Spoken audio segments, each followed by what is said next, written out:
Good morning, mga kritiko. What's up?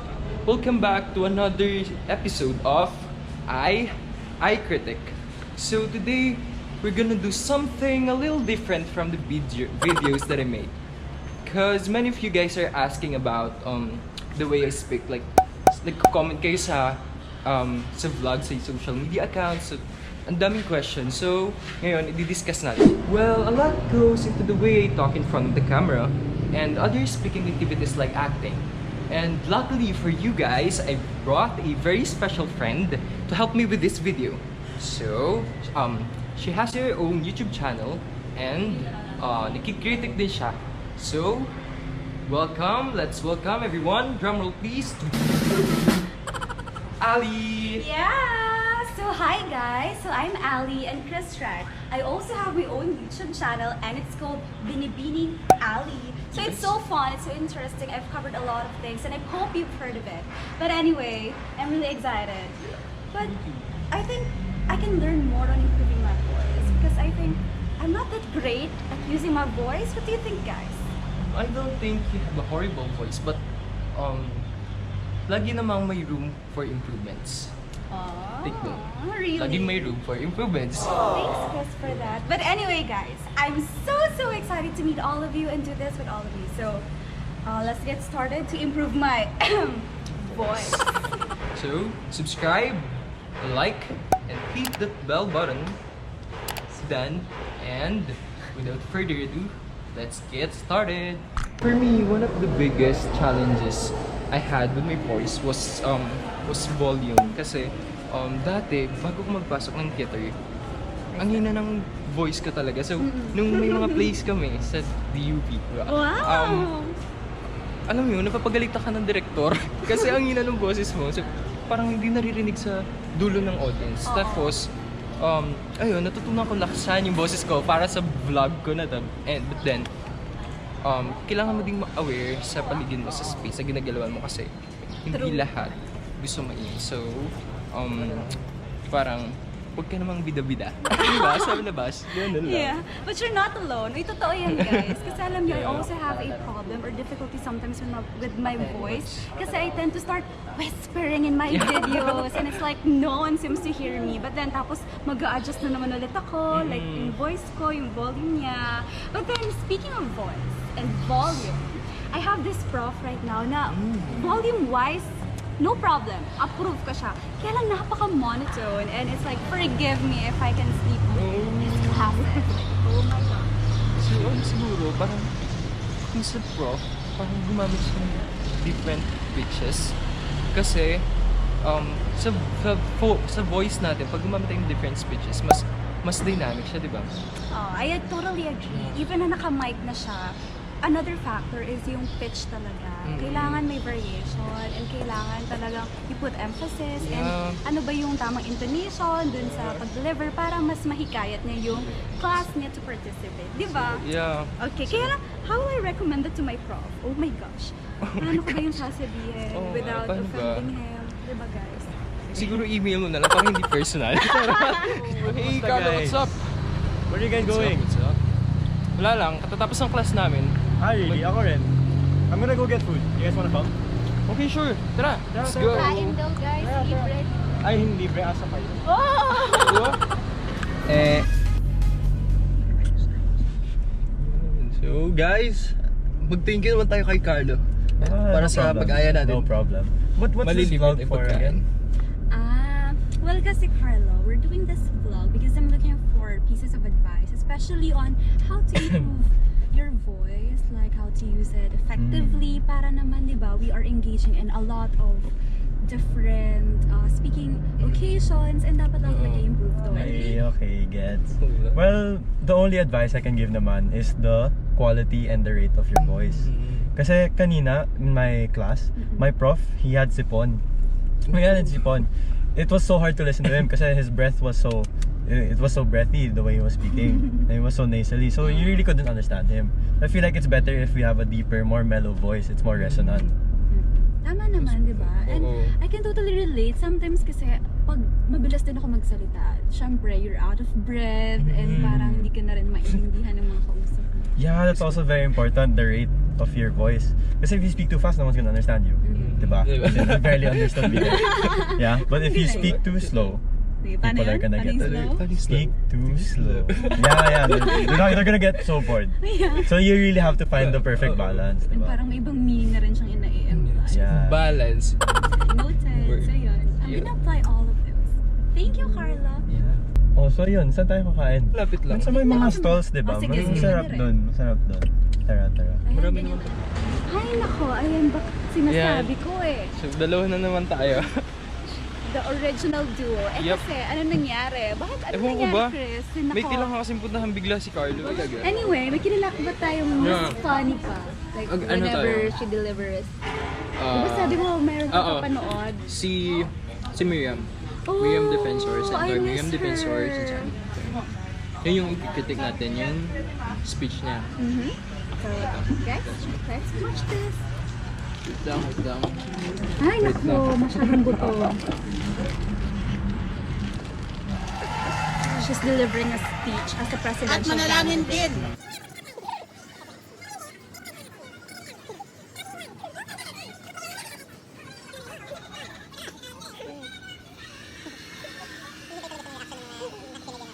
Tanong, bakit hindi nahuhold up ang politiko? Sagot, special courtesy ng magnanakaw.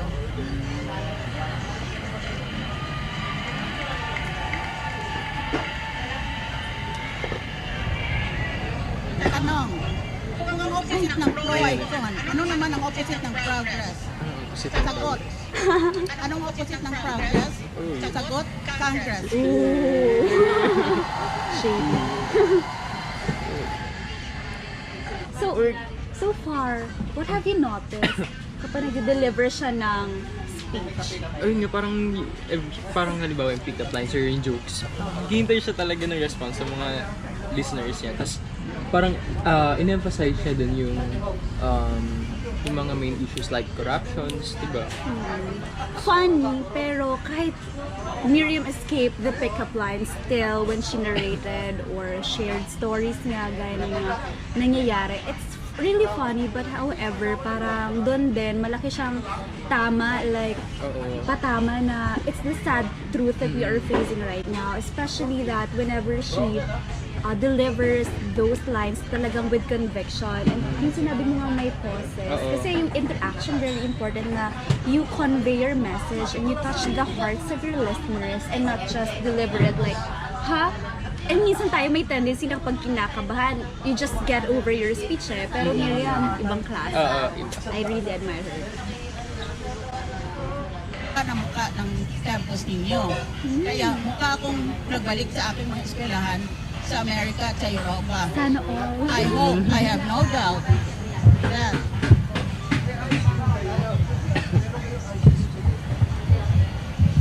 Ano na? Wala siyang mic.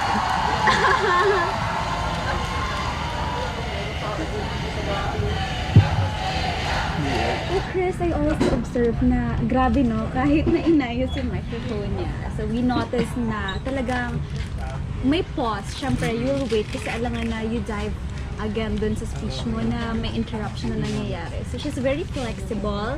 And Miriam, when it comes to variety, ang galing kasi yung choice. Hindi lang yung content-wise eh. Kasi, yeah, quality nandun talaga. But then, whenever she uses her voice, pag pinakinggan mo, kakaiba eh. Well, we all know that we have different and unique voices. Pero when you listen to her, yun talagang ma-attract at nakapang. Sana everyone has the power, di ba? So we really have to develop that. Especially whenever we do our vlogs. How about you? Ano ba?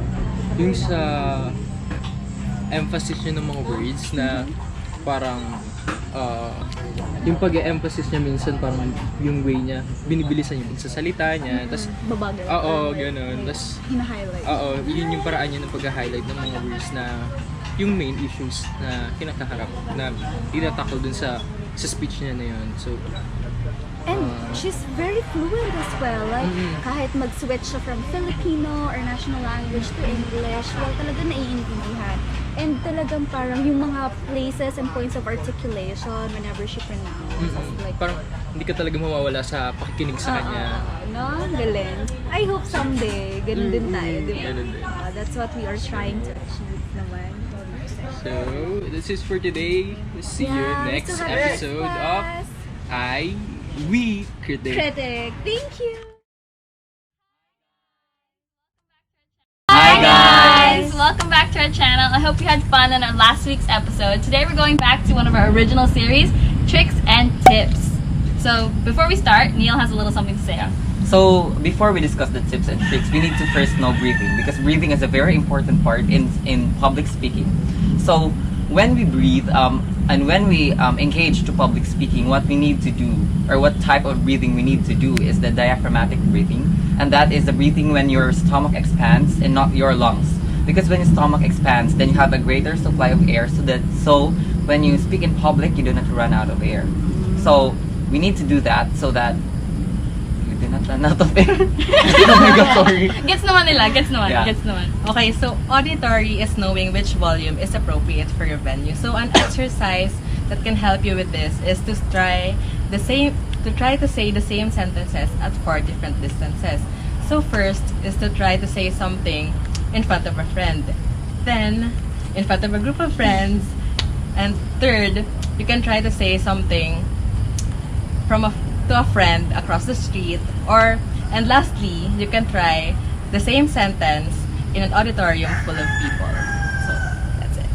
So the second step is basically finding your middle range, because when you listen to other people, you can find this people talking in a higher pitch or a lower pitch which you cannot easily understand. So to have a good sounding voice, you need to find your middle range. You need not to sound so high or so low. So you need to find the middle range so that people can hear what you say clearly and it's very sounding. Yeah. So you need to find the middle range. How can we find our middle range? Yeah, you usually you need to find it. We have this scale and octaves. Do, re, mi, fa, sol, la, si, do. So you need to find it's usually in fa. So do, re, mi, fa. So when you speak in that range, in the middle range, then you can sound clear. Oh, galing. I'm so embarrassed. So the next tip is about fluency. So not only should you be fluency is pretty much just being prepared and taking the right number of breaths, because not only will that help you remember what you want to say, but it also helps your audience try to understand what you also said. So a perfect way to practice for your fluency is not only being prepared, so practice what you're gonna say, and then take a breather. So let's all breathe, guys. Perfect, so don't forget to breathe. Lastly, flexibility. It is the ability to use aspects such as rate, pitch, or volume. So you're going to use it based on your situation, such as getting the attention of your audiences, giving meaning or emphasis to your words, and also setting the mood. So a good exercise for this is the word we can, we will, and we should. So you're going to give emphasis on the word we. So can you try it, guys? Okay, yay. We can, we will, and we should. So you should try it, guys, also. Of course, it's important to note the voice can differ per region, location, culture, and dialects. Could all affect loud your speak and how the pleasant your voice may, and how fluent you are. Example, I'm from Iloilo, and I speak differ from the others, especially in my English and Tagalog. Example, when a group meeting is held, my English is not quite good and my accent is different from the others. Ay, abaw! Man, ay, di man ako makapuli sa balay. Tapos daw, dugay ka na sa Manila, tunto ko paghihapon na. Yun lang. And another example or another situation where we have that is that actually when you talk in another language aside from your native tongue, your pitch gets higher.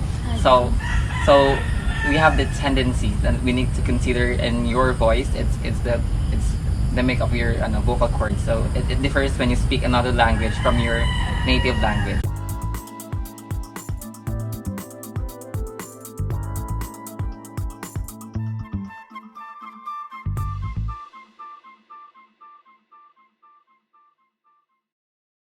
That's all what we have today. So I hope some of our tricks, and exercises helped you out with your effective speaking voice.